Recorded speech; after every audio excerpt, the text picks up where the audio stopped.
बहुजन हिताय बहुजन सुखाय। यूपी में 9 विधानसभा की सीटों पर हुए उपचुनाव में इस बार जो वोट पड़े हैं और उसके बाद जो कल नतीजे आए हैं, तो उसको लेकर अब ये आम चर्चा है। मैं खुद नहीं कह रही हूँ, ये लोगों में आम चर्चा है कि पहले देश में बैलेट पेपर के जरिए चुनाव जीतने के लिए सत्ता का दुरुपयोग करके फर्जी वोट डाले जाते थे, और अब तो ईवीएम के जरिए भी ये कार्य किया जा रहा है, जो लोकतंत्र के लिए बड़े दुख व चिंता की बात है। इतना ही नहीं, बल्कि देश में लोकसभा व राज्यों में विधानसभा आम चुनाव के साथ साथ खासकर उपचुनावों में तो अब ये कार्य काफ़ी खुलकर किया जा रहा है। और ये सब हमें हाल ही में हुए यूपी के उपचुनाव में काफ़ी कुछ देखने के लिए मिला है। और इस बार महाराष्ट्र स्टेट में विधानसभा के हुए आम चुनाव में भी इसको लेकर काफ़ी आवाज़ें उठाई जा रही हैं। ये अपने देश में यह लोकतंत्र के लिए बहुत बड़ी खतरे की घंटी भी है। ऐसी स्थिति में अब हमारी पार्टी ने ये फैसला लिया है कि जब तक देश में फर्जी वोटों को डालने से रोकने के लिए देश के चुनाव आयोग द्वारा कोई सख्त कदम नहीं उठाए जाते हैं, तो तब तक हमारी पार्टी देश में खासकर अब कोई भी उपचुनाव नहीं लड़ेगी। मैं उपचुनाव की बात कर रही हूँ, बाई इलेक्शन की। तो तब तक हमारी पार्टी देश में खासकर अब कोई भी उपचुनाव नहीं लड़ेगी। जबकि आम चुनाव में जब जनरल इलेक्शन होते हैं, जबकि आम चुनाव में इस मामले में थोड़ा बचाव जरूर हो जाता है, क्योंकि इनका अर्थात सरकारी मशीनरी का सत्ता परिवर्तन के डर की वजह से जब जनरल इलेक्शन होता है, जो पार्टी पावर में होती है, जरूरी नहीं है कि वो पार्टी पावर में फिर से लौट के आ जाए, दूसरी पार्टी भी आ सकती है। तो फिर वो जो सरकारी मशीनरी है वो थोड़ा घबराती है। जबकि आम चुनाव में इस मामले में थोड़ा बचाव जरूर हो जाता है, क्योंकि इनका अर्थात सरकारी मशीनरी का सत्ता परिवर्तन के डर की वजह से आम चुनाव में इनका जनता पर कोई ज़्यादा दबाव या डर आदि नहीं होता है, जिसे खास ध्यान में रखकर हमारी पार्टी देश में लोकसभा व राज्यों में विधानसभा के आम चुनाव तथा स्थानीय निकायों के भी चुनाव पूरी तैयारी व दमदारी के साथ लड़ेगी। इसके साथ ही यहाँ मैं ये भी कहना चाहती हूँ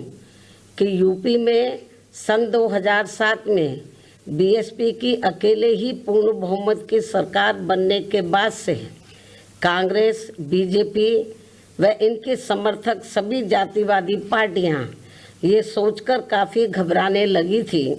कि यदि बीएसपी केंद्र की सत्ता में आ गई तो फिर बाबा साहब डॉक्टर भीमराव अंबेडकर का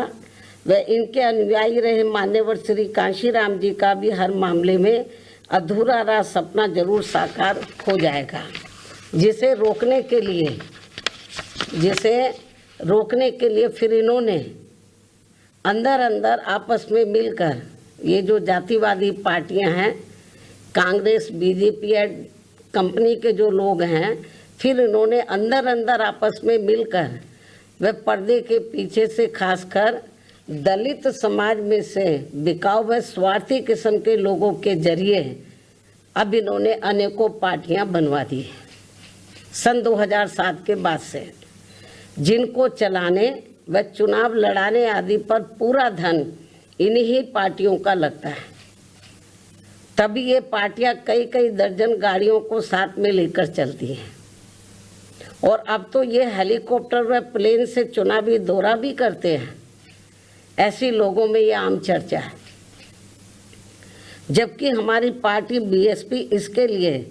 पार्टी के लोगों से बीएसपी सदस्यता आदि के जरिए अपना खर्चा खुद उठाती है। यहाँ ये भी गंभीरता से सोचने की बात है। और इतना ही नहीं, बल्कि फिर ये विरोधी पार्टियाँ अपने राजनीतिक लाभ के लिए उनके हिसाब से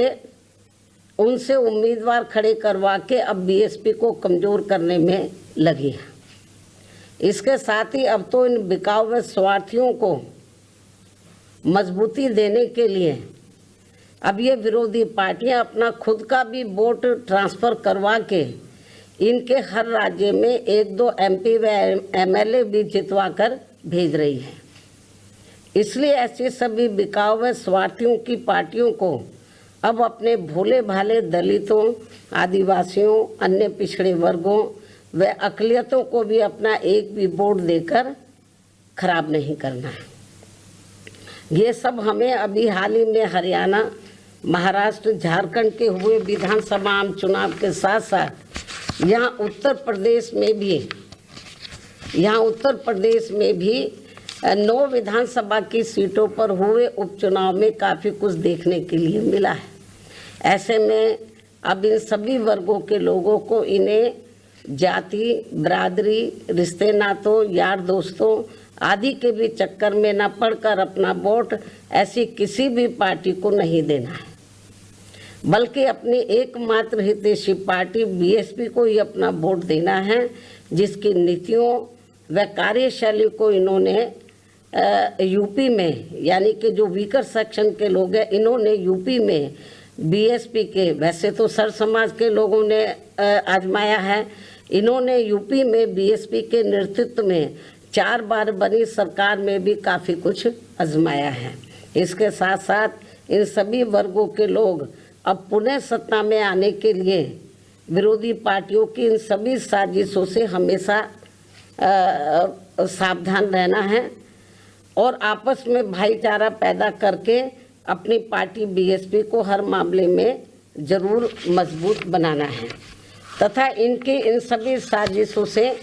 ये लोग हमेशा सावधान भी रहें। वर्तमान में समय की यही मांग है और सर्वजन हिताय व सर्वजन सुखाय के लिए इसकी ये खास ज़रूरत भी है। और अब मैं विरोधियों की इन सभी साजिशों के बीच अपनी पार्टी के लोगों ने अपने उम्मीदवारों को यहाँ उत्तर प्रदेश में, महाराष्ट्र में, झारखंड में और ख़ासकर उत्तर प्रदेश में जो 9 विधानसभा की सीटों पर बाई इलेक्शन हुए, तो इन सभी सीटों पर अपनी पार्टी के लोगों ने अपने पार्टी के उम्मीदवारों को जिताने के लिए जो पूरे जी जान से कोशिश की है, तो उनका मैं पूरे तय दिल से आभार प्रकट करते हुए अब मैं अपनी बात यहीं समाप्त करूं। लेकिन इससे पहले मैं यूपी सरकार को ये भी कहना चाहूँगी, कल यूपी में उपचुनाव को लेकर आए अप्रत्याशित नतीजों के बाद से खासकर संभल जिला सहित पूरे मुरादाबाद मंडल में काफ़ी तनाव की स्थिति व्याप्त थी कल से ही। ऐसे में शासन व प्रशासन को संभल में मस्जिद व मंदिर विवाद को लेकर सर्वे कराने का कार्य आगे बढ़ाना चाहिए था, जो तो ये ज़्यादा बेहतर होता। लेकिन ऐसा ना करके जो आज वहाँ सर्वे के दौरान जो कुछ भी बवाल हुआ है, हिंसा हुई है, तो उसके लिए यूपी का शासन व प्रशासन पूरी तरह से जिम्मेवार है। ये अति निंदनीय है। ये जो भी कुछ उधर हो रहा है ये अति निंदनीय है, जबकि ये काम दोनों पक्षों को साथ में लेकर शांतिमय ढंग से किया जाना चाहिए था, जो नहीं किया जा रहा है। ऐसे में अब मैं खासकर संभल के सभी लोगों से वहाँ शांति व्यवस्था बनाने की भी पुरजोर अपील करते हुए अपनी बात यही समाप्त करती हूँ। धन्यवाद। जय भीम व जय भारत।